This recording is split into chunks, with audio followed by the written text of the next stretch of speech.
there, Speedy Sleuths. Welcome to the bustling streets of our very own Neon Noir, where mystery meets mayhem at the speed of sound. I'm Jones Grey Fox, multiversal detective extraordinary. And I'm Sparrow the Tanooki, your plucky girl Friday. And this is the case files of Sonic the Hedgehog, a YouTube series where we ask the real questions. If a Jim Carrey does a pratfall in a movie, does anyone hear him scream? Today we are talking about the Sonic the Hedgehog live action movie. The first one with Jim Carrey, as you might have guessed. The one that was weirdly enough one of the top ranking movies of 2020 until you remember what happened there. So glad wasn't part of that universe. We're not talking about this universe where it was, Jim Carrey is Dr. Robotnik. When they announced it, I didn't know what to say, and after seeing it, I still don't know what to say. It was a thing, yeah. And the Sonic movie grossed over $300 million worldwide. I was looking up because I knew it was successful, but I was like, how successful was it? And the answer is fairly successful. Yeah, $319.7 million, and this was on a budget of 85 to 90. And even if you get in all the Hollywood ad money, it made bank. It did incredibly well, and so no one was expecting this little blue guy to come out, especially with all of the noise in front of it and the fact that, video game movies don't tend to do too hot. Like, we love our boy. We've already talked so much about how we love our boy, how well he's been portrayed across media, but, well, let's just be real. Prior to Sonic, some of the video game movies that we've had to contend with in our reality, Mortal Kombat. Let's get the real big one out of the way. The first Mario Brothers with John Leguizamo. Oh boy. Yeah, it's like, look, that thing has a special place inside of my heart, and I can still quote it to this day, but I recognize not everybody was ready for what was going on. No, I also have a strange fondness for that movie. And I actually liked the Mortal Kombat movie when I was a kid. I was like, this is cinema. It ruled. It ruled. It ruled. Then it had the sequels, and things got worse. Oh, yeah. I don't know if I even saw the sequels. But that first one, I was like, this is freaking awesome. Yeah, so we had a hit-win ratio is pretty low. And then that's not including other video game movies like I'm completely blanking on here. But for when Sonic came out, this is like, I can't remember. Sonic came after Detective Pikachu. So you had that little blessing of, okay, this can work. We can have the furry little dudes. This can work. The technology is strong enough to make them cute. Or is it? Well, it made Sonic cute. Before we dive, oh my gosh. Okay, you know what? We're kind of all over the map. Yes. Reel us in, Jones. I got us here. So first off, we want to start way at the beginning. And when I say way at the beginning, I mean truly. Sonic, things don't just happen out of the gate. This all literally gets to go back to when Sonic first kicked off, when the video game was a success and they had gotten the cartoon up and running. They were already in 1993 talking about a Sonic movie. And this would go on from 1993 pretty much until about 2016 was when all the forces came together. And it was stuck in a place that most people call development hell. Yep. It had everybody tied to it. They had Marvel Comics was involved at some point. They had oh boy, I'm just looking through my notes. I'm just like, this is a hit. This is a murderer. Yeah, my gosh. Yeah, they had like several different people, like big shots, like do story pitches for it, including like Brad Bird, if I remember. Yep, you remember correctly. What? But apparently he couldn't land it. No, he couldn't land it. And like, even in trying to get this movie while it was kicked around from like 1993 onward, handed off to like various video game teams, like more Sonic games came out in between when they started thinking about this to when we actually finally got it in 2020. One of the real interesting bits that popped up was that while all this was talking, Ben Hurst from the Sonic cartoon we were just talking about, he tried to use the momentum that they had for this so he could just make it, Sonic the Cartoon AM. That's great capital in Hollywood. Here's a known thing. Oh, man. People like it. It's got two known things. And he thought it was going ahead, but then dun, dun, dun. Ken Penders came in and egoed it up and kind of floated the boat on it. There's back and forth, but at this point, it's pretty much confirmed that Hearst was all fired up, and Ken Penders asked him about it. He told Oh Penders, like, no. yeah, I've got an idea. We're working with these people. Penders went to the people Oh and said, no. Hearst wants to take over. You guys should give Oh it to me. And here's my no. super cool idea. Oh no. And all of Sega CEO went, oh, and did that lean back. Yeah. And Penders resumed working in comics, and Hearst also Oh. did. So again, Ken, we need to give you that sci-fi fantasy series because it sounds like you're just going to do bangers here, but just not with Yeah. Sonic. Not with Sonic. Fortunately, that wasn't the last of it. It went quiet, but then in about 2013, things actually started to really heat up again. So it's going to end up Hollywood time skip. We're not going to go in the slow-mo time you see in the movie. We're going to do in the skip through time. This was everything. Sony Pictures Entertainment handled it. Columbia Pictures, Marza Animation Planet, who did CGI cutscenes for several Sonic games, were Wow. carrying it. This thing went everywhere. But then in around 2016, they finally commit. In 2016, they said, okay, we got this. We're going to get a film on the books 2018. And they got a hold of Blur Studios, who had two dudes in it, Tim Miller and Jeff Fowler. Now, Jeff Fowler, as we know, he went on to direct this movie and write it a good bit. Tim Miller, you're probably like, why does that sound familiar? Well, if you're a movie-going person, you probably know of a movie starring this like lesser-known actor, Ryan Reynolds, called Deadpool. Yeah, Tim Miller is the executive producer for Sonic the Hedgehog. And as soon as you think of that and you watch Sonic, all of a sudden a lot of it goes click into place because there's tone and effervescence, great use of music to implement emotional sting, and honestly, a pretty solid use of I've only got X number of dollars, but we're going to make a really good CG situation here. Because thing with Sonic is, as a CG character, he bleeds money. The second we put him on camera, it's not like when you're making a Pixar or an animated film and everything's animated. It's, well, I can point the camera at Jim Carrey and he can goof around and that's film for the day. I've got to point the camera at this space and be like, okay, football goes here, move the football over here and this. So it's much more expensive. So on a pretty tight budget, 85 to 90, they made Sonic look very good and really put him together. And this was at the forefront of Jeff Fowler, who's produced it. And Jeff came in with his own bona fides. He is a boy, just like many of those great Sonic creators. He came up through the ranks. He actually worked on Shadow the Hedgehog. He did cutscenes for that, directed them, as well as the 2006 Sonic the Hedgehog. He had his hands on there, and other writers, Patrick Casey, Josh Miller, and Orhan Uziel. Owen, I'm very sorry if I butchered your last name. Come find me in this dimension. Just look for the buildings that are going sideways beside us. But by the time of it, they got it together. They had something working, and they were able to move forward. Paramount Pictures picked it up. Steam picks up, Steam picks up, Steam picks up. They're gonna do the thing. Steam picks up, Steam picks up. We're filming it. It's under the name Casino Night as a nod to the Casino Night level, right? I love it. Right? It's so good. They get actors. Keep it up. Keep it up. They're talking about the story they want to do. They want to do a buddy road they want to do a buddy road movie. And they got... Why not? Yeah, exactly.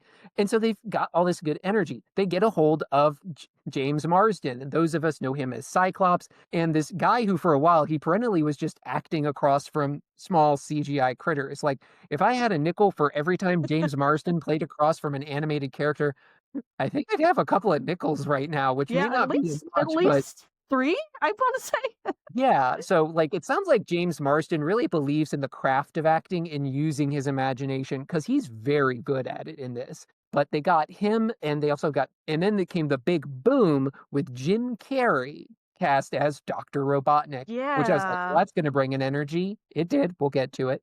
And then the crowning moment on the cake, the one that nobody really saw coming, but as soon as it was announced, oh no, this kind of clicked. Ben Schwartz of Parks and Rec and DuckTales fame as the voice for Sonic the Hedgehog. And again, if I had 2 nickels for every time Ben Schwartz played a character with a primary blue color scheme, I'd have 2 nickels, which isn't, you see where we're going here. We're going.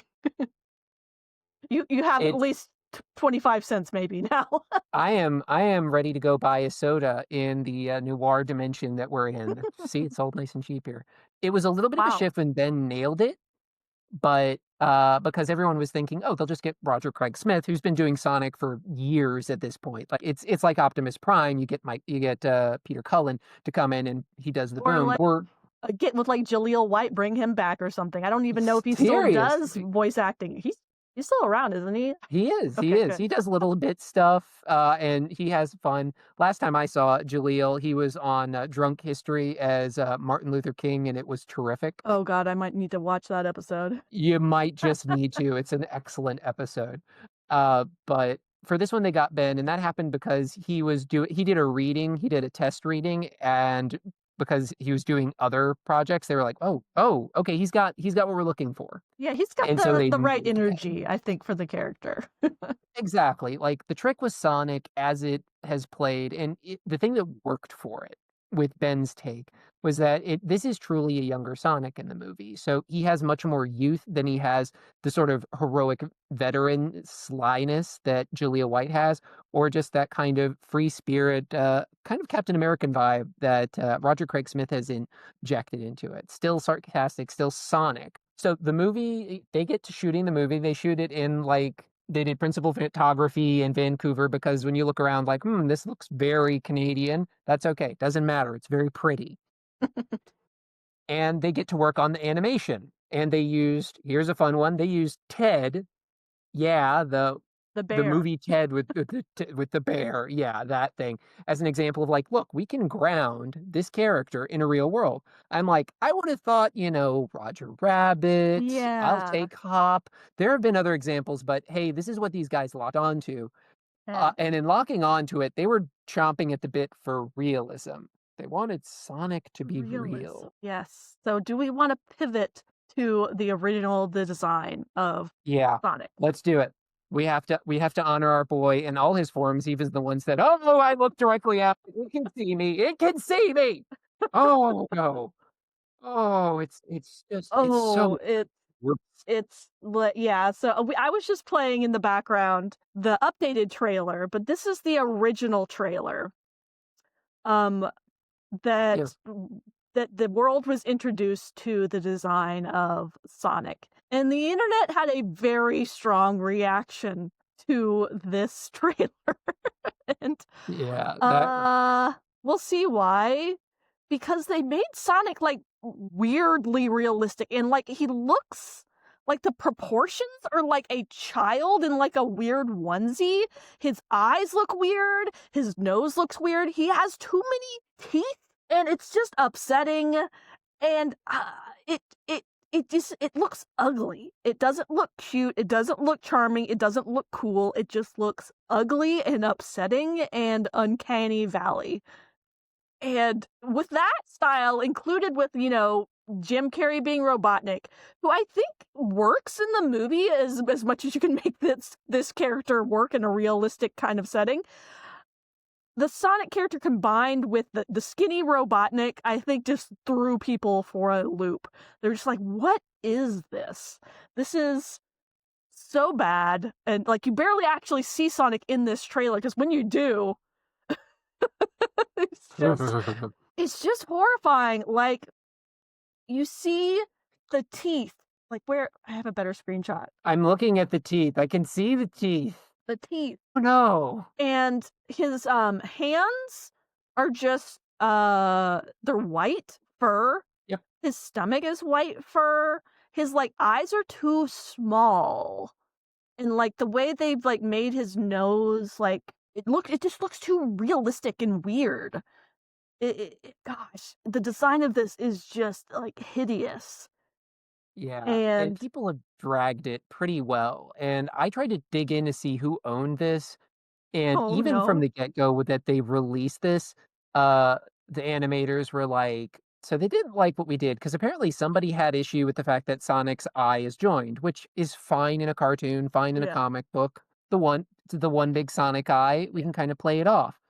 And it sounds like they got so obsessed with that in trying to separate that and this urge to do realism, they kind of skipped over the bump that they wanted and landed here, which the longer I look at it, the more it doesn't work.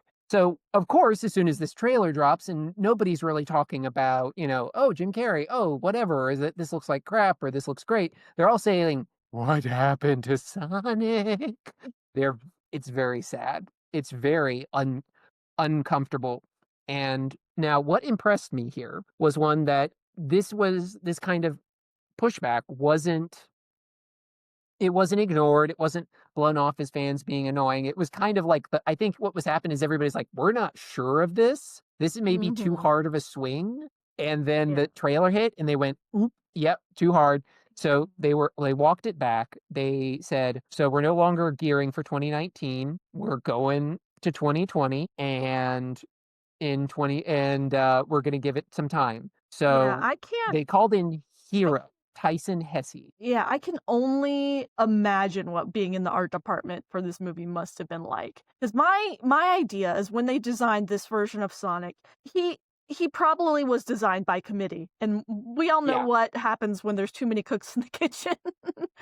The meal comes out looking like this. Um, People had a lot of strong opinions, I think, and they weren't probably listening to the people who have an eye for design, or have an eye for particularly cartoon character, anthropomorphic character design, classic video game character design, or even like mascot character design, because this doesn't cut it for any of those. Nope. As a realistic character, maybe if he existed in a vacuum without this kind of baggage behind him, maybe it's technically impressive, but visually, huh. But yeah, they called in Tyson. Is it? I'm not sure how to pronounce his last name. Is it Hess? He's. I'm not Let's see sure. what the internet says. I'm looking under the table. Don't mind me. But he is a longtime Sonic fan and veteran to drawing comics. He worked on his own properties for a long time. He did fan comics. He had a webcomic called Boxer Hockey, which was fairly popular back in the time when webcomics were popular, before Webtoon and that sort of thing. And he also got a gig at doing Archie stuff for Archie Comics and then later IDW. So he knew how to draw this character. He knew he was extremely fond of Sonic as a fan. And I think that the love of the character definitely shows in the way that he draws him. Is very heavily inspired by the look of the Japanese Sonic, the anime Sonic. Like if we look back at the Sonic CD openings, the Sonic OVA that we've gone into in a previous case files, you can tell that in some of his artwork, particularly later on when he directs the Sonic Mania and all of the Sonic shorts, and how much they're inspired by that anime style. But so he takes this hideous design on the left and reels it back. It grounds it more in what we know and love of this character design. So we get rid of these kind of weird human child proportions and we tighten up the body shape. He gets more looking like his kind of like Sonic Adventure days. He keeps the green irises, moves away from the separated eyes, but isn't quite the mono eye. There's still some separation between the two eyes, but they use like kind of the top of his nose to kind of bridge that visually a lot better here. He gets really expressive cartoon eyebrows. The shape of his body gets more cartoonish. He no longer has muscles really in his arms and legs like he did in the original. It is more like literally has the shape of a human arm versus the spaghetti arms that he has and everything else. But they did keep a couple of things.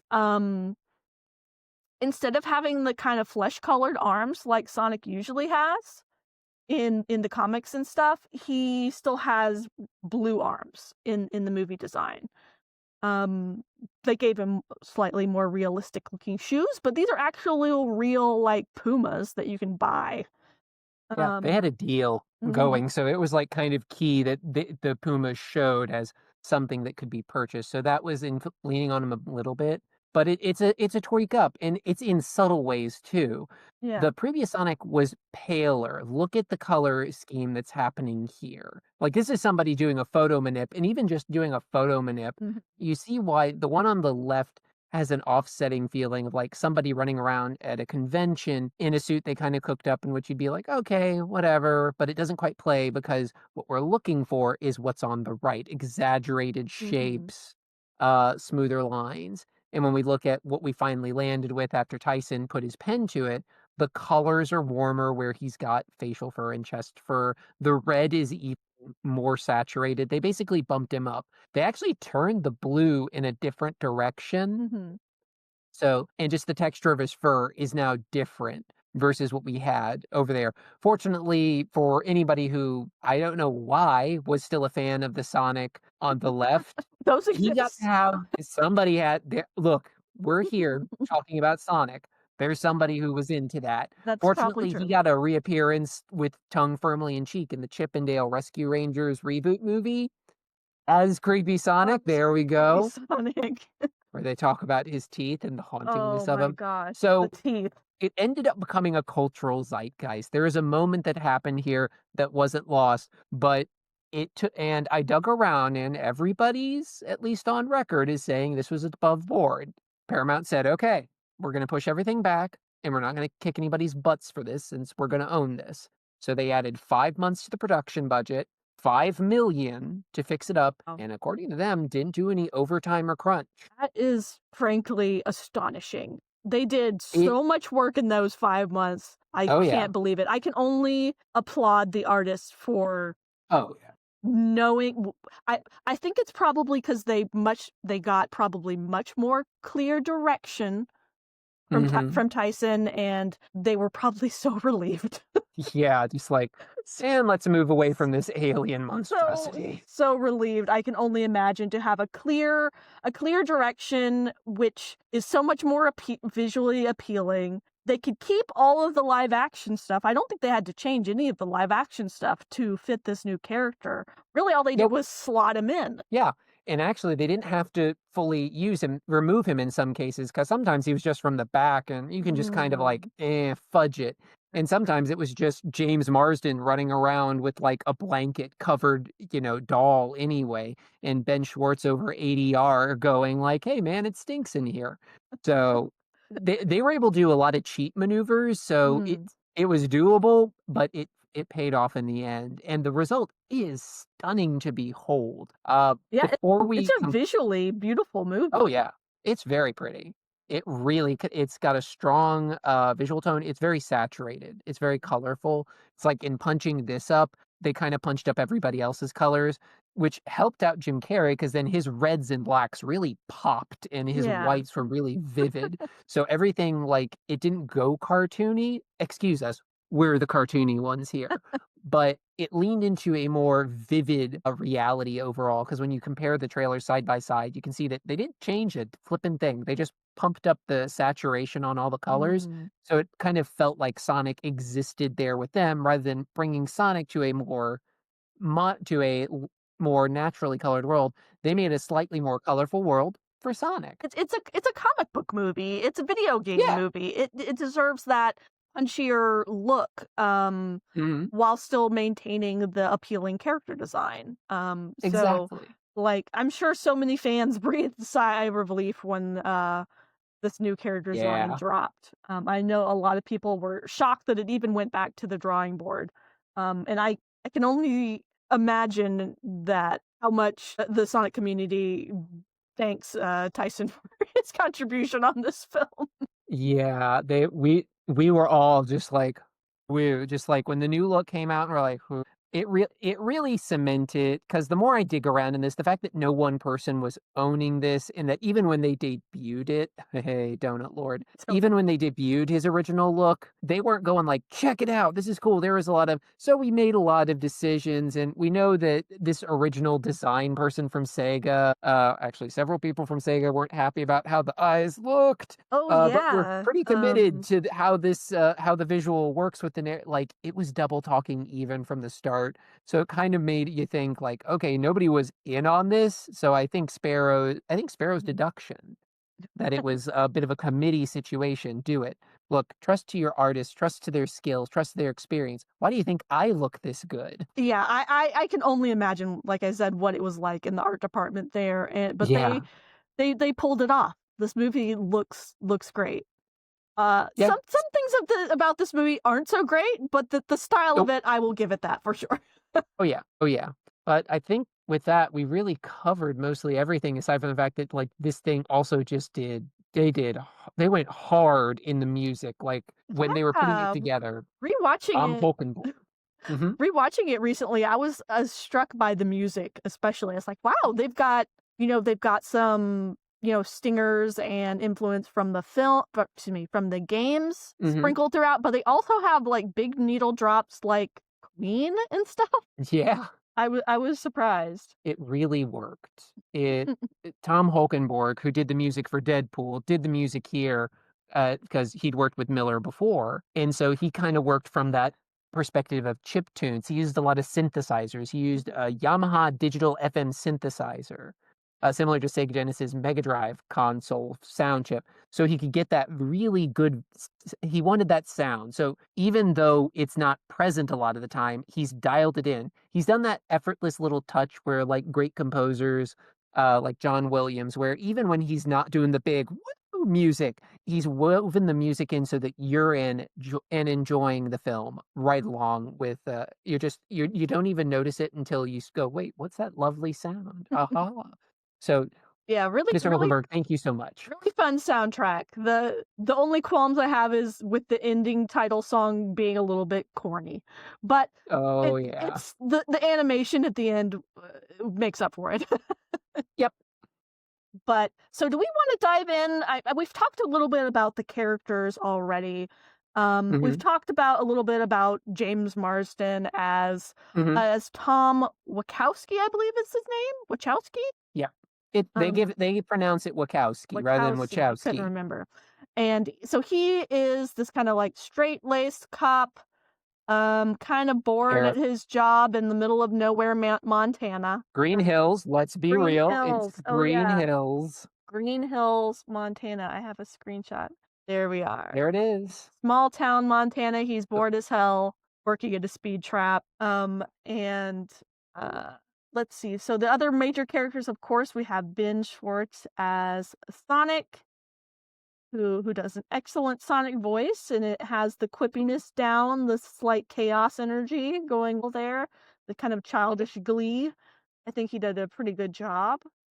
mhm. And then we have Jim Carrey as Robotnik, kind of rounding out the film with the most cartoon character energy. It kind of brings It's it back to his roots. Mhm. He's unhinged, and that's you Yeah. can tell that was encouraged and on purpose. They told him, "We need you to own this as weird as possible," because everybody at every point goes, "Woof, that Robotnik guy's really weird." And Jim was said, "I can go weirder." And he did, and the result is that there's this one beat in the middle of the movie, which we'll get to, that Mm. it really was just I think they just said, "Okay, here's the scene, go wild," and he did, and it's really magnetic, I mean, and he owns it. Mhm, he's just a cartoon character. He is just like fun to watch. I recently rewatched the Mask with my son for the first time in like 15 years, and that movie, like, there's some things that did not age well, but like the chaotic cartoon character energy that Jim brought to that movie still made me laugh, even, in 2024. yep, he's they hired him and asked him, "Do your thing," and he did his thing. Sometimes I felt it didn't work, other times I thought it, like, helped pull the movie together, but Yeah. by the time we got to the end of it, where we got his final look and where his head is and what we get to look forward to with 2, Mm. it's he's playing everything that's gonna come together to be the final Eggman, the final Robotnik, and it makes sense because, as we've seen, the most so far, we haven't had the chance to dive into the fact that Eggman, as a character, is also kind of goofy. He's a showman, he's an Mhm. egotist. He is a goofballing cartoon character, just in a different vein from Sonic. He's gleefully evil, and you get to see how how Jim plays him as a person who literally doesn't fit in that world. And it's just Yeah. he only place he can go is to fight Sonic forever, and that's the world he fits in. And it's when he's fighting Sonic that he as a character really comes together. So whereas before the Robotnik we've seen with the other Jim Cummings was full of menace and terror and was, unsettling because he went for that dark gravel Dr. Claw vibe. Jim went for a little bit of that cable guy, unhinged Oh menace God, cable here. guy. Yeah, yeah. Like rewatching this, I was like, he went and grabbed a little of that unhinged energy from Cable Guy and refocused it to be with this guy who's just a jerk on top of everything else. But Yeah, he's it's egotistical, smarter than everyone kind of character, bossy, a little bit of a bully, and just maniacal all around. yeah, oh yeah. So in terrific contrast to the isolated socially, but by his own choice, but out of fear, Sonic, we have Dr. Robotnik isolated socially because he thinks everyone is beneath him and he loves his machines. Loves them all day long, I bet. Yeah, he's obsessed with robots. He hates humans. He tolerates his sidekick, Snively-esque character, Agent Stone, Agent in this Stone. movie, Hmm. who seems to maybe have romantic feel for Robotnik. We're not sure. He's making some goo-goo eyes. This may have been the actor's call. I know that it's definitely been some of Tumblr's call. Like they're like, yeah, Stone Robotnik, we're into it. I'm like, yeah, so, Sure. y'all need Moby and Jesus. I think it's funny. It brings definitely an energy to the characters that It was does. unexpected. But those are the major characters. There's a couple other characters throughout the movie. There's Tom's wife, Maddie. Do I have a good screenshot of her in here? Yes. Tika Sumpter, there she. Tika Sumpter, she does a serviceable job. She doesn't really get a whole lot to work with so far No. in this movie. She has a bigger role in the second film, Hmm. because it revolves around like a family wedding of all things. But Oh my in gosh. this film, she acts as kind of like the grounded character. She is a vet, so she kind of helps Sonic recover from an explosion at one point. But other than that, she's not really in the movie a whole lot. But she is a fun character and serves as kind of like a grounding relationship for Tom and Sonic. Um, It's yeah, it's well, let's you know what? We've talked around them. We've talked around the lovely Tika Sumpter who rounds us out. We've got Lee Majub who's done Agent Stone. Let's just dive in. We've got all yep. these excellent characters and we're tiptoeing. Let's do it. Let's hit it. Let's All go right. full speed. So we start off the movie.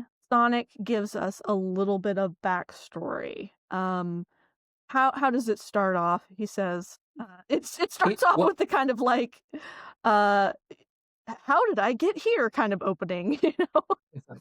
it opens with action. Like Mm. we get through a little bit of a spoofy Paramount where rather than doing their stars, they have the sonic rings kind of Oh clicking yeah, through that and was it's cute. making the ring noise. Like the power we talked about sound when we did the Sonic games. Mm. Hearing that little ring noise, that blink, I was just sitting there going like, this is hitting some nostalgia button Oh in me. yeah. Something feels. Whenever you hear the rings in the movie, it is the game sound or something quite closely adjacent, which Yeah. definitely hits those buttons. It's like my urge every time I heard is move. Get them. Get them, get Get them, them. get them. Gotta get them. Gotta get them. They've Gotta get fallen. them.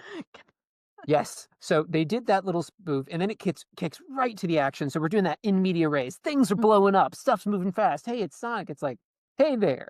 Bet you're wondering how I got here. And it is with that entire winking nod that we get Mm-hmm. everything we're going to know about the movie. Follow Sonic the Hedgehog follows that movie rule of like in the 5 minutes, you should set everybody up for what to expect. Well, in the first 5 minutes, we got action. We got this sweeping cool shot, some very cool explosions. And then we've got our lead character who's being a bit of a smarmy ding dong. And it works because it's so bright and cheerful, and he's immediately turns us to his latest origins. Yeah, so this is a Which whole okay, new origin story for Sonic. total. This isn't the games. This isn't Nope. any of the cartoons. This is something completely new and different for the movies. It takes some cues from some other things. I'm sure we'll kind of like there's Easter eggs throughout the film for Oh, yeah. game fans. In particular, you know, we see Sonic back on his home world, or at least the world where he was raised. Clear if this is his like origin because we see him as a child. He's like maybe 6 years old, racing through this world. And he says he's the only one with this kind of like super speed power, and he's been asked to keep it a secret by his parental figure, who is this owl, who is, I believe, a new character. Do you know if this character appeared anywhere else in Sonic? I have. I have never heard of Longclaw. I didn't even write her name down because I knew where they were going with her from the get-go. And I Yes. was just like, well, she's new. Yeah, so this character is not in the movie for more than maybe 2 minutes, unfortunately. Interesting character design, interesting choice that Sonic was raised by an owl lady. We're not sure why. Maybe we'll know in Sonic 3. There was some tidbits in 2, but uh, we don't get much about like why he has super speed. We don't get any of that in this film. But what we do get is some echidna tribes attacking all of a sudden his home. Maybe they want his super speed for some reason, or maybe they want the power rings that his mother figure gives. But they attack, and they are pretty clearly echidnas. If you are familiar with the design, you can see the dreadlocks here. You can even see the knuckle sharp Claws? claws. Claws. And the design of these like tribe echidnas, I believe, is a throwback to the Sonic Adventure characters, which are just called like the Knuckles tribe. Which again our good old friend Ken Penders thought was the game's trying to steal his whole Sonic, or excuse me, Knuckles Brotherhood background story, and there was a whole debacle. I think this may have kicked off some of the lawsuits that we talked about in some of the other episodes.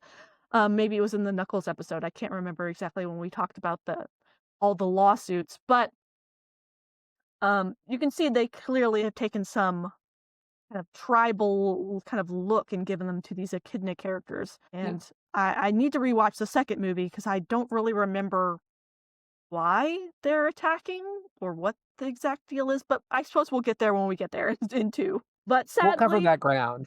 For now, we just know that Sonic has just been super adorable. And even though he showed off his speed when he wasn't supposed to, he did it to bring a flower to his mama. And then everything changed when the Echidna Nation attacked.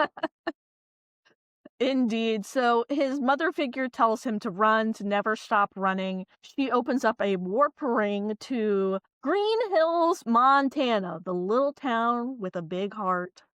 In the middle of nowhere in the Pacific Northwest America, I imagine.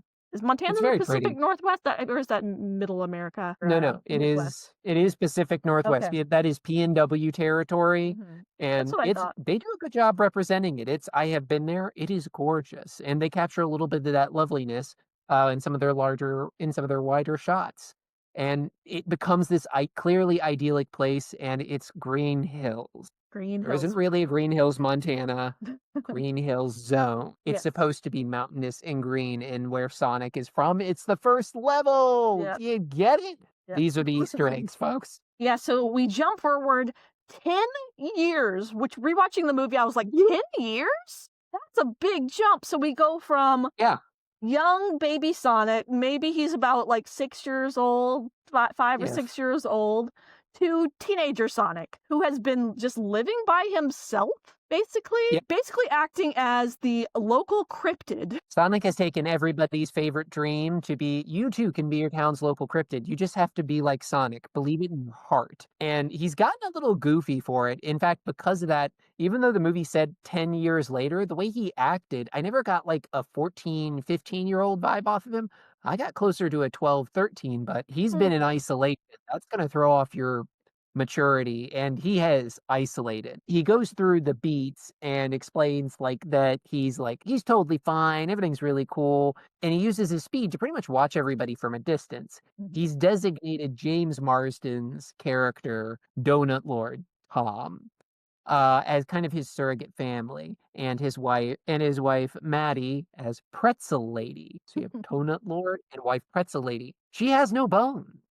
It once again allows Ben Schwartz to show off kind of the naivete, but also the loneliness that Sonic is enduring as he's in seclusion there. So even though he's trying to stay upbeat and positive about his situation, he feels disconnected. He wishes he could actually talk to people and engage with them. And it actually, to me, I thought it was a little bit, even though this movie is very breezy, it doesn't want you to think about it. Sonic's got powers, don't worry about it. Oh, and a Echidna tribe attack, don't worry Don't about it. worry about it. It's trying to get from point A to point B with as little fat on it as possible. It's moving fast, keep up with the hedgehog, y'all. It did a nice job of locking in why Sonic's chatty, not just to mess with Robotnik.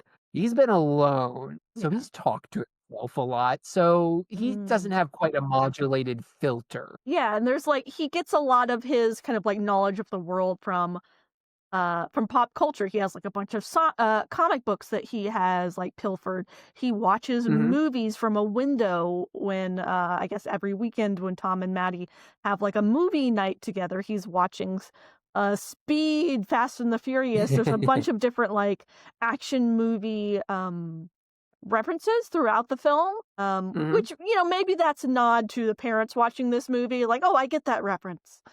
Yeah, they get that. They But they get that but thing. they make it make sense for the character within. But there's also Yeah. like you said, like this kind of deep sense of like loneliness to the character because he like has no friends. He's like a young teenager Mhm. who talks a lot but has no one to talk to. So there's a Yep. scene at the beginning of the film, he's kind of narrating everything. We see him playing baseball by himself. He's playing Yeah. every position. He's playing catcher, he's playing batter, he's playing all the basemen. He is playing each character by himself. And then he just starts running. He starts running the bases. And he Because gets he does this little game because he saw some other people playing baseball, and he's like, "I wanna do that, I can do that. Hey, I've got all myself." And at the end of the baseball, everybody's doing a high five.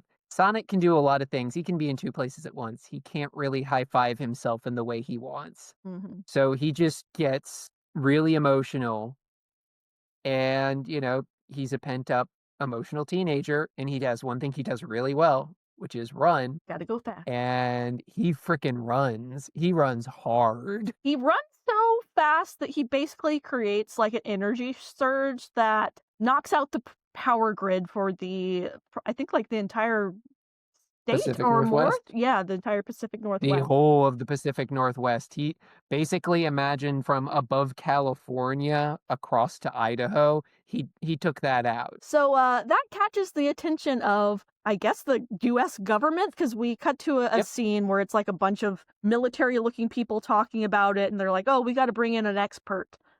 And who do they bring in? But of course, Jim Carrey's Robotnik. There he Apparently, be. he is like some sort of weird agent that they use in like specific occasions. It's unclear. They treat him as a wonder kid who came to the US government, and through his technology and his massive intellect, he has gotten them out of a lot of jams. Because I think it's supposed to be either a general or an admiral.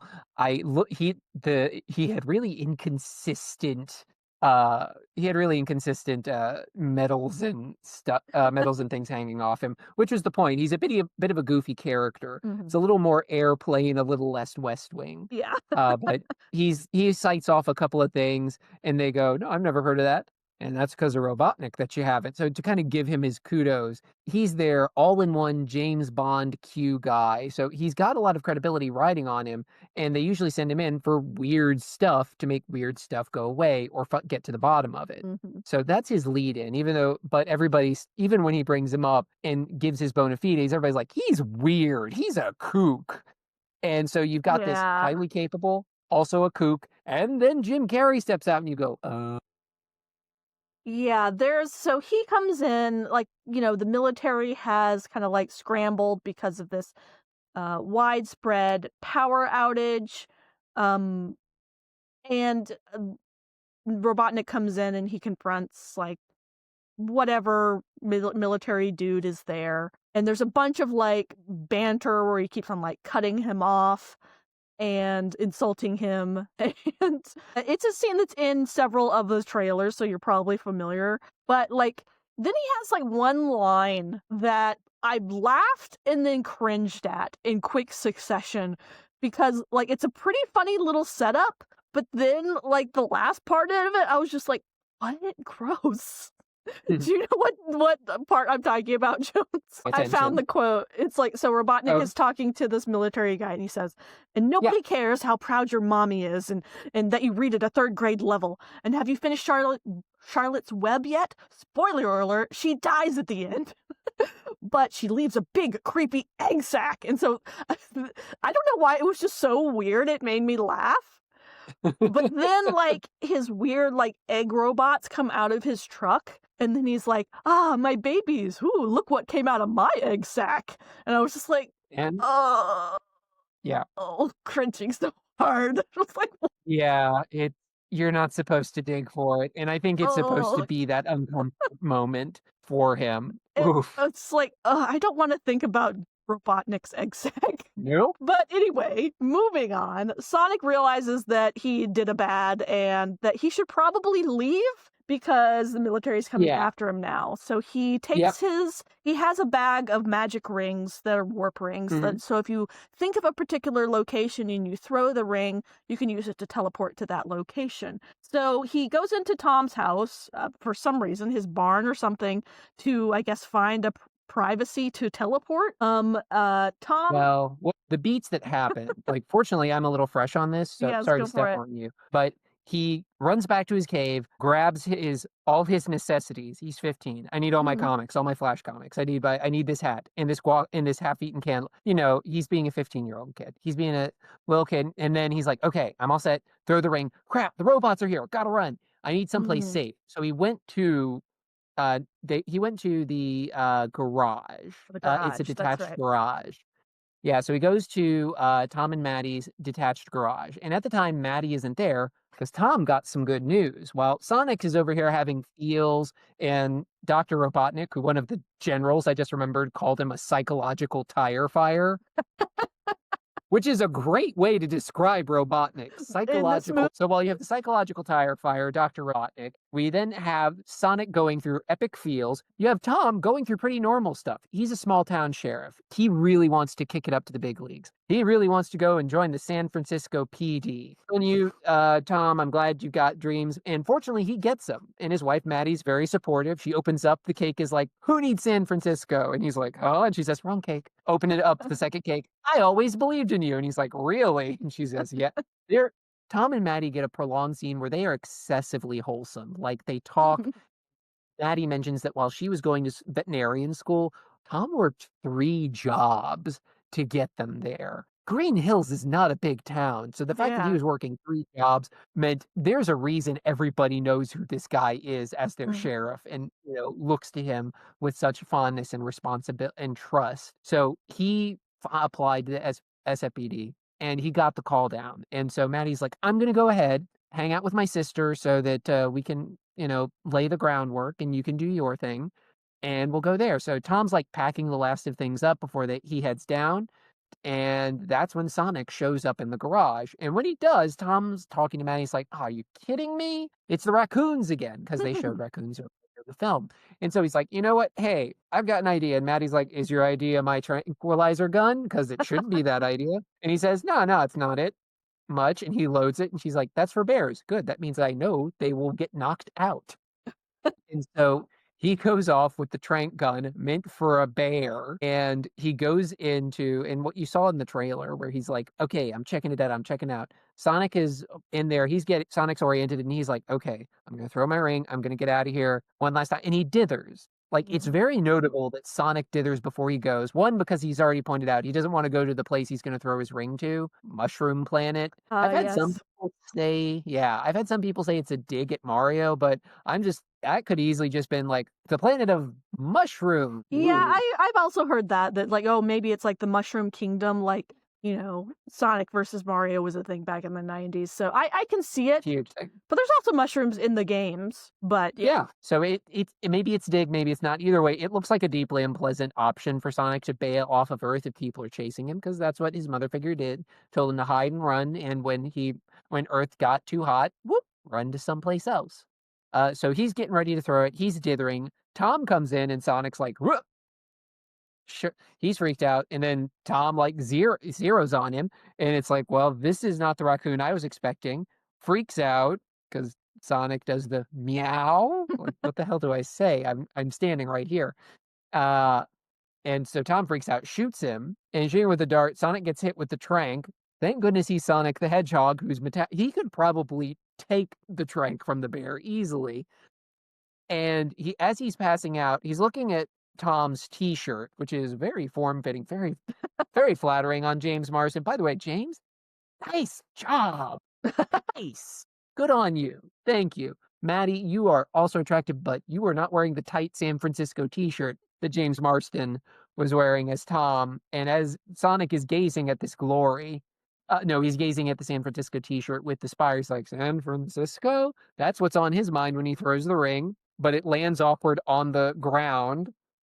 And as he passes out, it's the amount of convolution you have to do to make this happen, but they still make it work and still make it believable that Sonic passes out, his ring bag goes through the rings, lands on the top of the pyramid. Oh my gosh, I wrote so many notes. I didn't write what the actual building was in San Francisco, but one of San Francisco's tallest buildings that's pyramid shaped, and it lands on the roof there, and then the ring just closes up, because when the ring's done, it closes up. That's what it do. So Tom walked into his garage expecting raccoon. Instead, he got blue thing that screamed sarcastically. He shot it. It made a ring open, and he saw San Francisco, and then a bag went through, and then it closed. So Tom's having a day. Mm-hmm. Tom's having a whole day.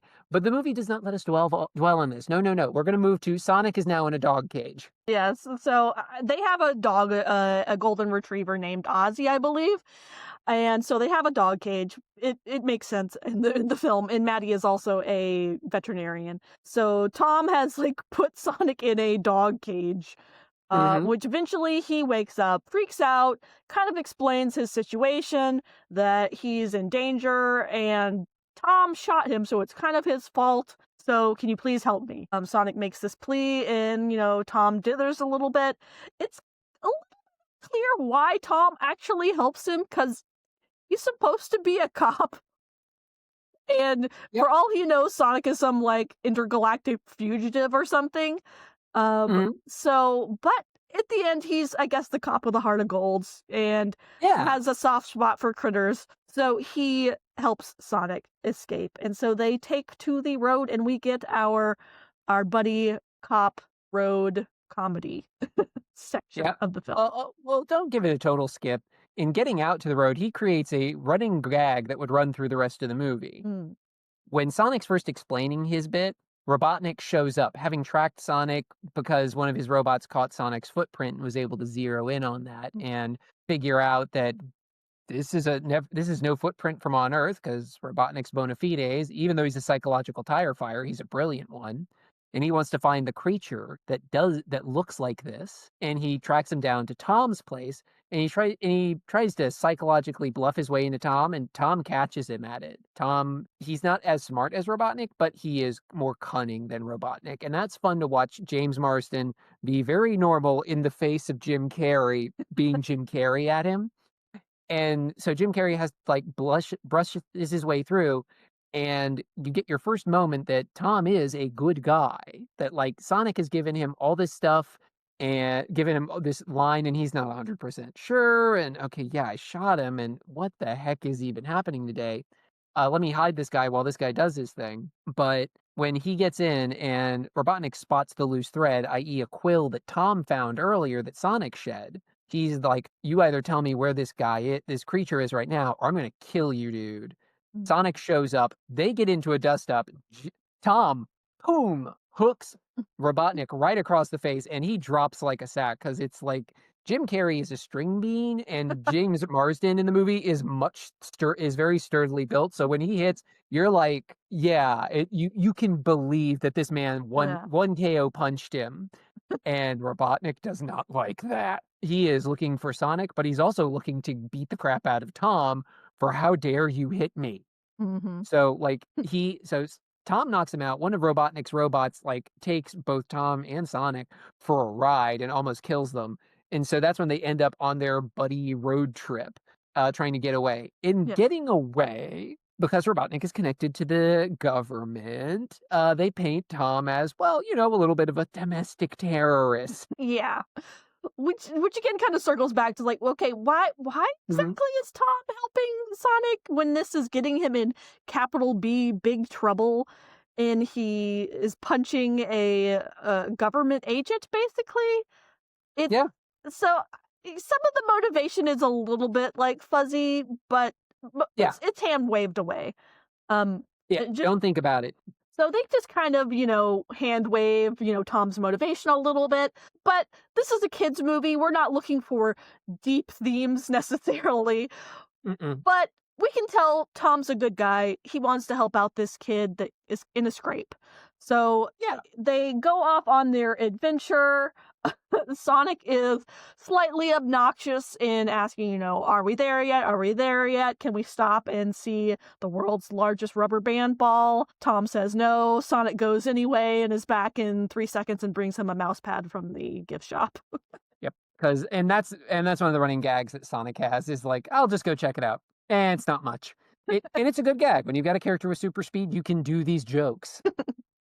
So meanwhile, Robotnik is extremely frustrated that Sonic has escaped him. So he's on the case. He finds this kind of like quill, I believe, that Agent Stone had, and that'll become important later.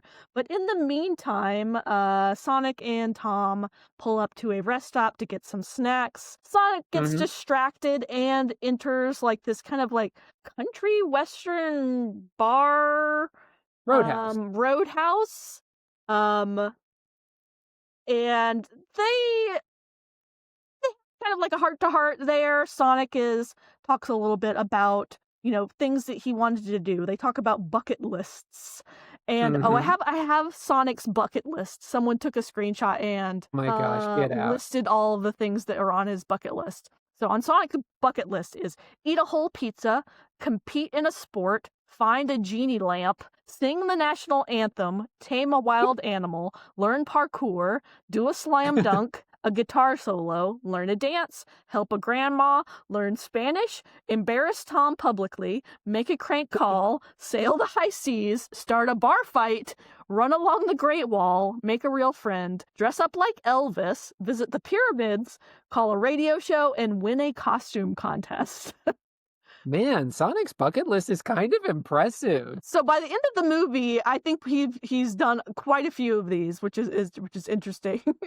But him and Hmm. Tom take out a couple in this bar, particularly the bar fight sequence. So Oh my gosh. Special shout out. So this bar fight sequence, at this point, we've probably had this happen. It's nothing new, but they managed to make it pretty fun because, well, we've got Sonic. And so when he gets into a scrape and things get serious, he kicks into really fast speed. Oh, special shout out there to Shannon Chan Kent. That is the singing voice of Pinkie Pie right there. really, that's funny. I didn't Really, know she that. was a Roadhouse waitress. I think that's With her. the chili It's hard to tell dogs. because when everybody went super slow-mo, I just remember, Mhm. hang on, I recognized but she was gone so fast, and I was like, "Okay," and then I checked credits, I was like, "Oh, because surprise, the Sonic fan has been to My Little Pony conventions and waved at official voices." But yeah, she was in there and she did this. It's a little hard to tell with the slow-mo thing where Sonic's just kinda going around everybody, having his own little Yeah. happy time, He's doing the setting things Flash up. thing, the Quicksilver Mhm. thing, where everyone else is moving in hyper slow motion while he is moving normally through the space. as Yep, he's like leisurely. manipulating things. He's wrapping people in toilet paper. He's tripping them. He's eating chili dogs. He's getting into all sorts of antics. And visually, it's an extremely fun scene, actually. It's really a delight. This thing must have been a real pain in the butt to shoot, to train cameras around, and they really made it work as this light and fun thing, and they had a good song going through it, so it really paid off in the end, and it really all came together when Sonic, like, clicked things in the beginning and everybody fell out, and him and Tom just got to, woo, 23 skidoo out of there. So yeah, Tom and him then go to like a Motel 6 and they have a little bit of a more of a heart to heart talking about, Mhm. Sonic's living his best life basically right now. He's got a friend, he's got someone to hang out with, he's doing things on his bucket list versus Tom who is still like, "Ugh, I just want to get to San Francisco." But there's this cute moment where, Sonic falls asleep and Tom kind of like tucks him in. Yeah, he cares for James Marsden really channeled the dad energy in this movie. He does. He has a lot of dad energy in this film, which is interesting It because works. I feel like they kind of angle it as like the best friend, but it's really Mhm. more of the dad kind of energy. So Yeah. that's my opinion. But let's see. I'm not sure if there's any other action set pieces after this, or they just get to San Francisco No, where there is one more. There okay. is one more. So, like, after the big roadhouse fight scene, we cut to Robotnik doing a little funky dance as he's trying to figure out the quill. Mm, And he's like, aha, that's this right. quill has terrific energy because the quill was a part of Sonic. And when Sonic gets, worked up, his speed not only increases, but his ability to do more increases. His power increases until, as Robotnik scanners show, it's limitless. And he's got toys that could use limitless power. And this was the only bit in the movie that Jim did that I really laughed at, where he like got zapped from licking the quill, which is a valid scientific method. It's great investigation. I have been called out for licking dirt, but sometimes you learn things from dirt, like it's dirty. But he does this great bit where he licks it, gets his app, and goes, "Ugh." Ooh. Then he looks over at Agent Stone. Is like, "You want one?" And Stone's like, "Uh." So it was like that little beat. That one made.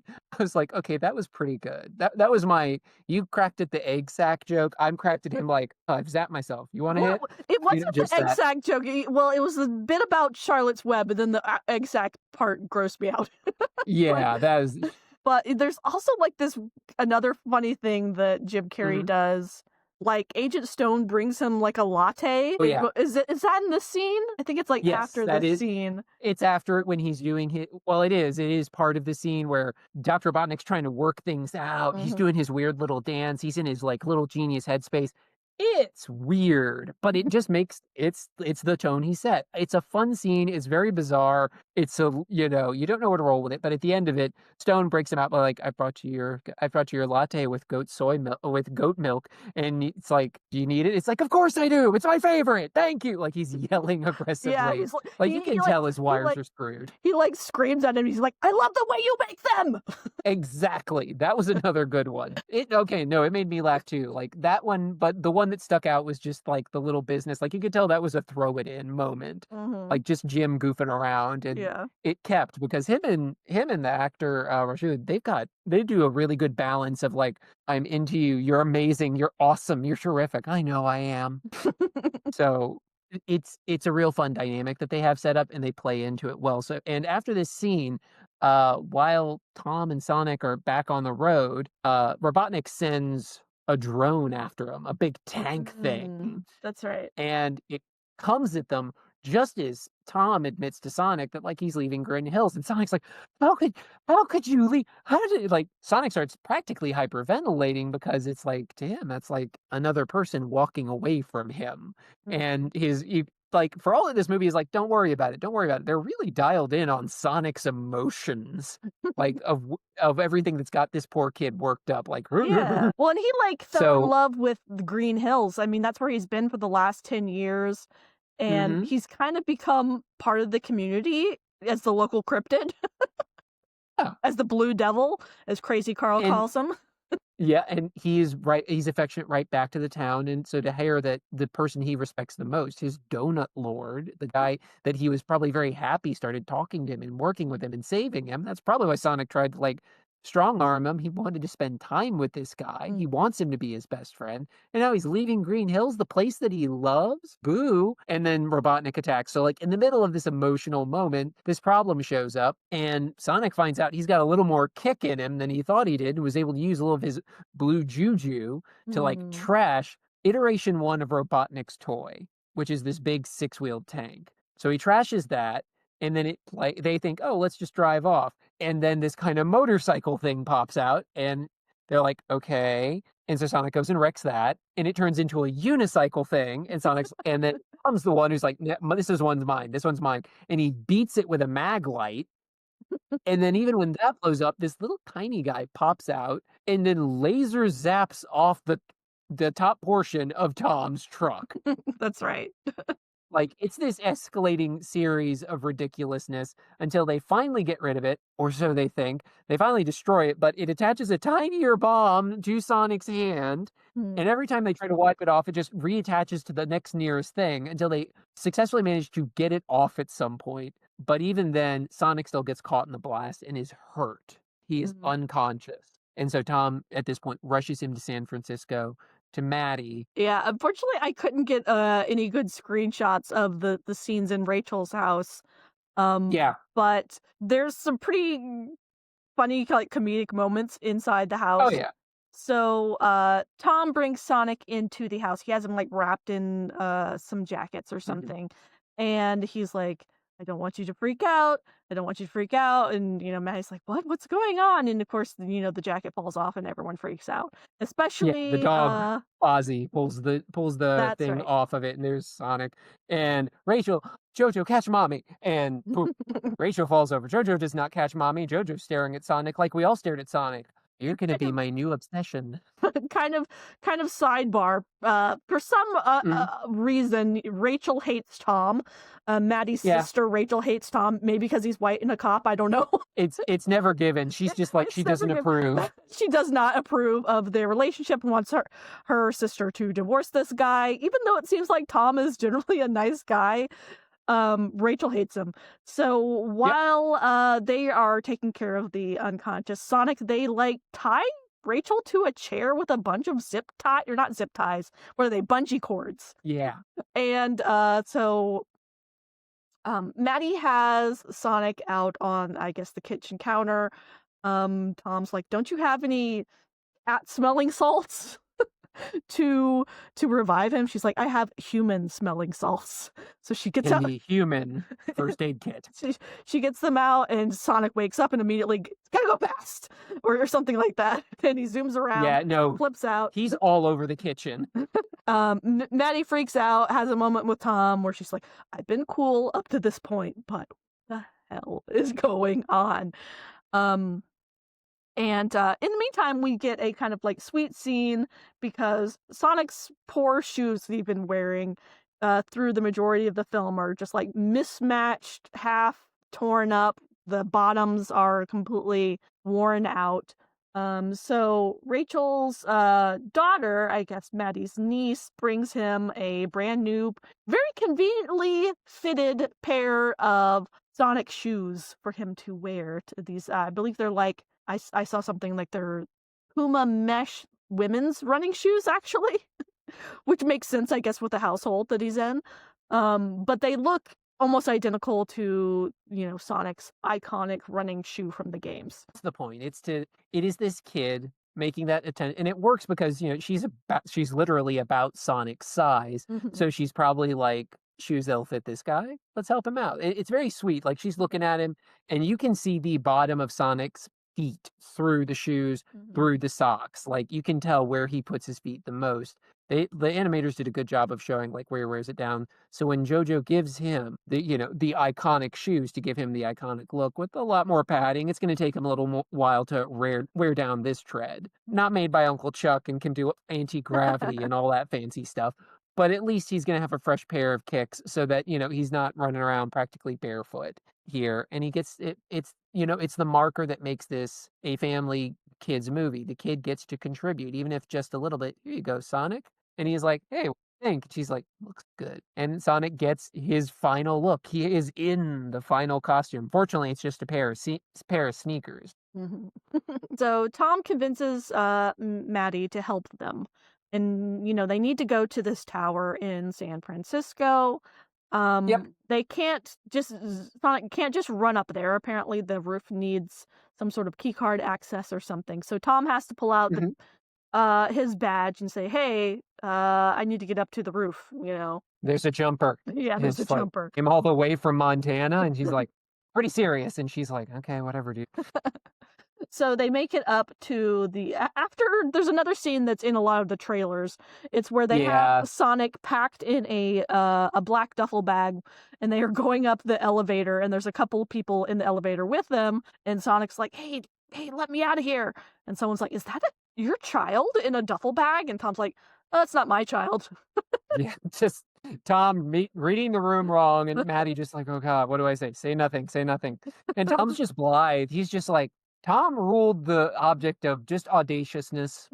Just say it and just be like, "Everything's fine. You're the weird one for asking. How dare you? I'm just waiting for an elevator." They finally get up to the rooftop where Sonic is able to recover his little pouch of warp rings, which is the whole reason Mhm. they've gone to they've gone on this journey to recover these Yep. rings that made it to San Francisco ahead of them. So they finally made it to their in destination. Sonic's got his little pouch of rings.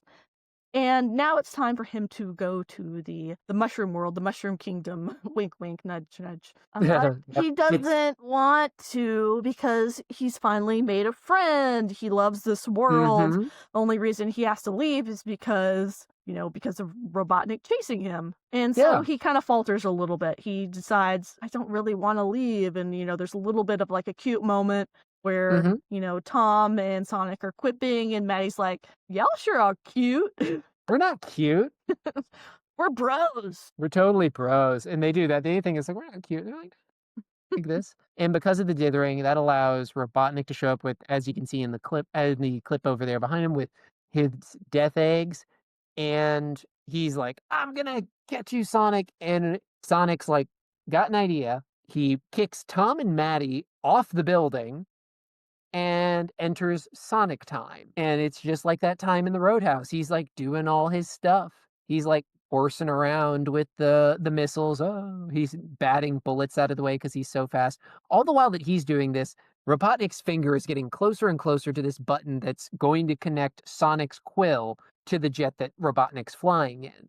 So Sonic's doing his thing, and you're like, "This is fine." Sonic will hop over, and then Robotnik actually clicks the button and catches up with Sonic and can move at his speed.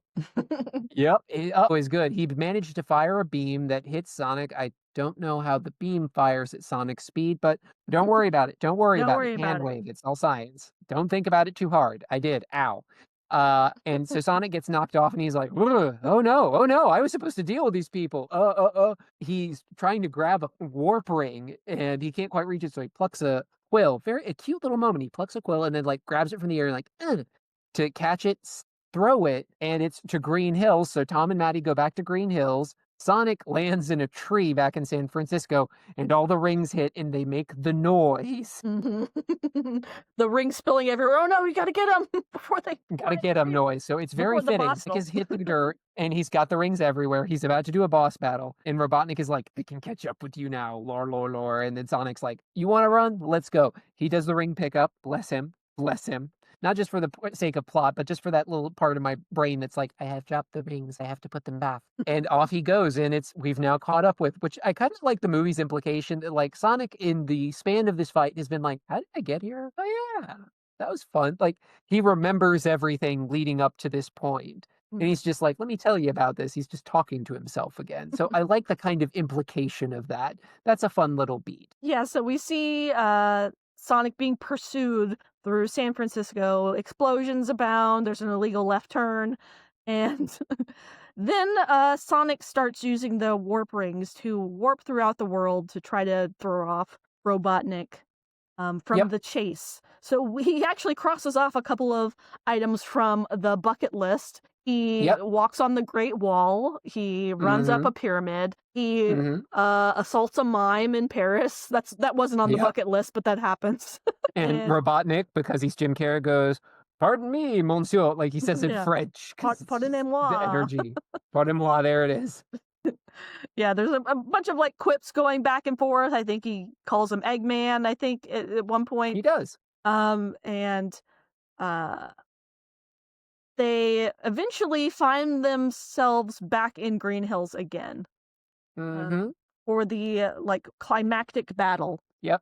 Of the film. And in that battle, as Sonic tries to run away, Robotnik scores a really big hit on him, pushing him through, and he lands and he looks pretty dead as Robotnik comes in through the ring. He gets a good hit on him, and Sonic's gonna like, I'll still deal with him. I'll still fight him. And in this fight, this is the big moment. This is the big one where it's Sonic v. Robotnik, but he's taken a hit and he's knocked out. So Tom steps in. Tom gives a big speech. "This is my buddy. This is my friend." And that wakes Sonic up and he's all juiced up and he's like, and at one point, somewhere in the fight, I may have gotten the order out of it, but I remember that Tom gets a hold of Sonic's ring bag and he warp rings to be right behind Robotnik. And he distracts Robotnik by once again punching him in the face. And I'm just like, this is Tom's huge contribution to the movie. He's got strong dad energy, and he's the only one that can like slug. And he punches Robotnik at least twice. Really good. It's like really solid. This time Robotnik does not go down. Instead, he just starts beating on him again. He kicks him. Kicks him and knocks him off the plane. But Sonic has his heroic second wind at this point. And he's like, "You have something belongs to me," and like drains the power of the quill from Robotnik, pulling it back into himself. And then he just rolls up into a ball and bops the crap out of Robotnik's ship, and then tosses a ring and punches Robotnik into the mushroom world with some of his tech, and then the ring closes, which is pretty hardcore for Sonic. "I banish you to the mushroom world. There's no life there. It's just mushrooms. So you're not gonna die, but woo, like it's pretty cold, dude." So the villain is vanquished. Green Hill Zone is safe again. It seems like the locals are just like cool with Sonic just being there. And you get to a small enough town and there, especially because it's like everybody's had Crazy Carl talk about the Blue Devil, like, "Oh, that's him. Okay." And they're just kind of like, I mean, okay, he's our guy. He's with Tom. I think it's the fact that he's with Tom, and the fact that at the end he gets the coveted high five. And everyone in town loves Tom, loves Maddie, loves Sonic, so they kind of like adopt them into. I guess they're cool and not terrorists anymore. Yeah. Well, I don't think anyone in town thought they were terrorists, because when Tom and Maddie land back in Green Hill, they safely land in bales of hay. And a farmer goes, "Hey, Tom, I'm about to give birth to calves. You mind helping out?" And he's, "Give me a minute." And since there's a bit of a time skip, we can safely assume that while Sonic is fighting Robotnik, Tom's like, "I guess I'm giving birth to this calf now." Helping birth a calf. Helping birth a calf. So Tom's like, "Okay, we gotta get back. So we gotta get back to Green Hills, get our car." And as they get back, hey, there's Sonic with Robotnik. Aha! Everything comes again. Don't think too much about it. It'll get in the way of it. I mean, we've talked for about an hour just about the plot, but there really isn't a lot of plot in this movie. Nope. It's a lot of action. It's a lot of characters. There's lots of quips, some funny jokes, but overall it's pretty breezy and light. Not really a heavy film. Lots of jokes, lots of action and fighting and zipping around. Yep. And Jim Carrey being a cartoon character. Yeah, Jim Carrey being a cartoon character. This movie is, you can see why the executive producer for Deadpool is on this, and Josh Fowler, who's done cutscenes, they know that, like, don't go too deep. They hung just enough movie so you sit down, you watch it, and you leave with a good feeling. It's a lot like what Ryan Reynolds made with Tim over in Deadpool. You could show up, enjoy it, and walk away from it, which there seems to be like for a while there seems to be like this dying notion of movies that you could just kind of sit there, have a nice time. Hey, that was pretty good. I could watch that again. That's not going to weigh too heavily on me. It's Yeah, not going to demand much of you. it's a fun popcorn movie, and is it gonna win any awards other than maybe for the animation or character design? Probably not, but is it a entirely tolerable and I will say enjoyable kids movie? Yeah, definitely. Yeah, it's like if you put it creates the cardinal win of a kids movie. It makes it not bad thing for the parents to sit on it. So it does work as a family movie. And we even end on family. So like I think Sonic even joked it's like Vin Diesel, I have family now or Mhm. something. Or that may have just been me in my notes because that's what it is. Sonic Yeah, ends he makes here a joke with his family. about Fast and the Furious at one point. Um, but yeah, so at the end, they're like, "Oh, Sonic, it's time for bed." And he's like, "Oh, I'm going back to my cave." And they're like, "No, wait." And they've tricked out their attic with all of his It's so stuff. good. It's very extremely cute. He has a race car bed. That's so perfect. And I like the speed limit 135 miles per hour sign. Very cute, with the skylight and everything. So now he has been adopted into Maddie and Tom's family, basically. He's part of the family. And that's kind of where we end the film. At least No, until not quite. Oh, okay. Oh, that's right. Remember, we've got stingers. Yes. Stinger 1, cut to Robotnik, where he's saying, "My grip on my sanity remains ironclad." And you're like, Does it though? "Does it? Does it really?" And so he's like shaving his head. He's made a little guy that looks like Agent Stone that he calls Agent Stone. It's just a Uh, stone. he- he's just a stone. And we can see he's let his mustache get a bit wild here. And he's in the process of trying to get back, and he does have a power source. He's got a little juice left in Sonic's quill. He's just got to get it together. And as the movie did show over and over again, psychological tire fire, Dr. Robotnik, yes, but smart guy, also yes, which sets him up as a really good trajectory for the Eggman we're going to know and love in future stuff. And then Oh, it's the closing credits done with 16-bit oh animation that really yeah. the whole movie. Yeah, go ahead and hit play on this. This Yeah, is this just this is such fun a to look at. cute, fun ending credits scene where we see, Mhm. Sonic running through his video game world, through the events of the movie. We see him in his cave. Yeah, it's a really cute and fun stylistic end credit scene playing baseball.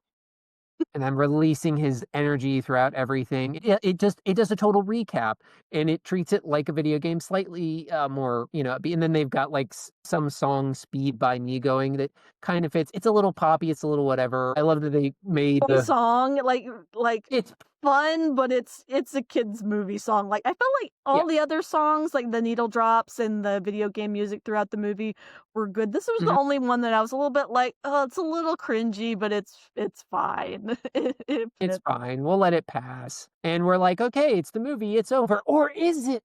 Yeah, that's right. Not one, but two little jump scenes. And this one is the actual teaser for the next film where you see a warp ring opens and out steps the best boy, Tails, voiced Oh, by yeah, our boy Tails, and it is original Tails, voiced by Colleen O'Shaughnessy, who's been handling oh, Tails since 2014. wow. Colleen's yeah, whereas yeah, we didn't get Roger Craig Smith, they went and got someone who's been so it's very interesting.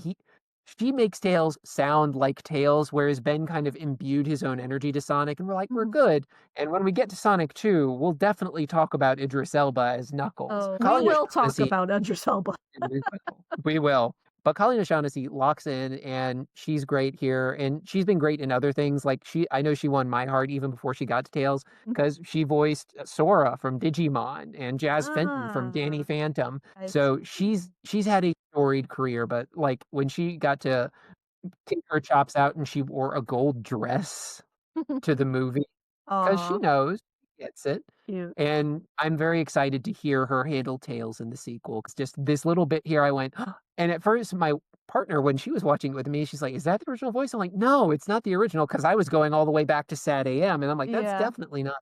And I went, "Oh, no, this is the one from video games and cartoons since 2014. I'm out of the loop Mm. here." Wow, yeah, that's cool. I didn't realize that they got, one of the voice actors from some other Sonic properties to be in here, so Oh, yeah. yeah. They basically Yeah, you they did the thing that a lot of Hollywood movies do where they, cast a celebrity, though I don't know if I would consider Ben Schwartz. He's not, like, up there, he's not, like, A-lister or anything, been in a no. couple of popular shows, so I think it's a I have things to say about Hollywood actors just being slotted into cartoon or voice acting roles. But I think Ben Schwartz overall does a great job. But that's really Yeah. cool that they brought in an actual voice actor to voice Tails. Oh, yeah, so Colleen had the chops for this and she was ready, so I'm real excited to see her in Sonic 2. I mean, yeah, she's no Idris, she's no Keanu Reeves, so we'll see where it goes on with that when we get to Sonic 3. But she shows up with her bona fide, and it lends a credibility to the movie and also grounds it in a way. We're ending on this very grounded, very fan note. Like, Mhm. this is Marvel cinema where it actually gets you excited. It's really Tails. We have the voice of Tails. They couldn't have done this better than if Jaleel White showed up originally. So if Ben had stolen the show, who knows what I wish they gave him a cameo somewhere. That would have been cute. that would have been the best. We would have been they gave everybody else a cameo. Heck, they Mhm. worked in a My Little Pony actress for crying out. But yeah, we ended on a really strong note. And overall, like we said, Sonic the movie, for all its troubled production to get here, hit like a sonic boom, for lack of a better phrase. 319 million? Holy. Yeah. I mean, critically, I think the reviews for this movie were somewhat mixed. It did really well. I think a lot of fans liked this movie. Yeah. I enjoyed this movie. I took my kid to see this movie when it first came out and recently Hmm. rewatched it and enjoyed both times. My kid enjoyed it. So critically, I think it was like right above the Rotten score on Rotten Tomatoes. It's like got a 64-ish, something like that, the last time I checked. And kind of a funny review I saw is that this is a movie that this is from Derek Deskins from Edge Media Network. And he gave the review, he gave it a rotten score on Rotten Tomatoes, and he says, "This is a movie that frequently makes jokes at the expense of Olive Garden, while itself being the Olive Garden of movies." And there are It several fits. Olive Garden jokes for some reason. This movie was not sponsored by Olive Garden, but for some reason there are several Olive Garden jokes throughout the movie. Yeah, the general gives them as like, "This is a little token from the government to you," and they're like, "Oh, it's a check to help with the house. Oh, it's this. It's $50 at Olive Garden." He even says like, "Hey, you want to do brunch?" Which I'm like, "Who the heck are you?" Yeah, this movie It's a is not deep, but it nope. was fun. Yep, and it made enough to get a sequel where we're gonna have to look into that, won't we? This Yep. case file's just a little bit deeper, but for what it's worth, this carved out and gave Sonic a new life. Got a sequel. It got a mini TV series. Once again, Knuckles is just the surprise one with his own little mini Yeah, a series. very odd choice, but I'm here for it. Yep, but we won't complain of it because we are very happy to have it. And it gives us more Sonic material and it lets us have more time with our favorite boy. Besides, it's not the first movie that came out, and that's pretty good. So we can find out about the sequel later. But for now, Sonic came out for his first big feature film, and he did pretty good. So, Sparrow, what are your final deductions after we've combed through this case of Sonic's movie from 2020? Well, this was a goofy but fun kids action flick in which Sonic gets to act as a local cryptid in small town America. That he gets so lonely and he causes a blackout. He does a detour as a buddy comedy duo with a cop. He gets in a bar brawl, runs real fast, fights a bunch of robots, sends an agent of the US government to another planet, makes a few funny jokes and a lot of corny ones, but then in the end he gets adopted by a multiracial couple and lives in their attic to wait for the sequel. So all in all, I think it was a great movie. That's a pretty good take. What do I say to that? This was a movie that knew not to take itself seriously. It Exactly. understood that Sonic is at its best when it just keeps moving forward and doesn't slow down. And if that movie and that means accepting Sonic's kinda weird, and sometimes that means your weird is a psychological tire fire for a villain. Your weird is strong dad energy in your secondary character with an overly sweet married couple, and at the end, it ultimately knew what the movie was about, no matter how many times it swerved away from it to make sure the emotion was just shored up enough. It was about Sonic. It was about him go fast. It was about him winning the day against Robotnik. And it gave us that in the end, so I can't really complain. It ticked all my boxes, and it didn't make me angry too much. Too much. Yeah, there was a couple of, like, weird jokes throughout. I felt like there was a couple of moments where you could tell that someone came in and told Ben Schwartz to, like, add some ADR in this section maybe. Yeah. We need more joke density here, and not all of them hit, but overall, it was a fun movie, and definitely was worth a fun. watch, yeah. And I'm looking forward Yep. to rewatching the sequel. Well, actually, this'll be my first time on the sequel, so I'm excited to Oh. dive into it. Fresh eyes to a new case. We'll have to compare notes. Yeah, I feel like I went to see that movie in the theaters, and I don't really remember a whole lot about it, except there's a cute scene where Sonic and Tails dance, and Knuckles is there. But we will get to that, I think, in our next case. Well, that just about does it for our investigation today. What a wild ride. Join us next time when we'll be digging up the dirt on the next Sonic the Hedgehog live action movie, Sonic 2. And can't wait to find this out. Tails dances, y'all! But if you loved unraveling mysteries with us this time, don't forget to hit that like button, leave a comment, and subscribe, and turn on notifications. That way, you won't miss a single clue or high-speed chase. Now, our adventures are only going to get wilder, and trust me, you'll want to be first on the scene. With me, Jones Gray Fox, multiversal detective extraordinary. And me, Sparrow the Tanooki, your plucky girl Friday. And this has been the Case Files of Sonic the Hedgehog. Until next time, keep those tails spinning and those minds sharp.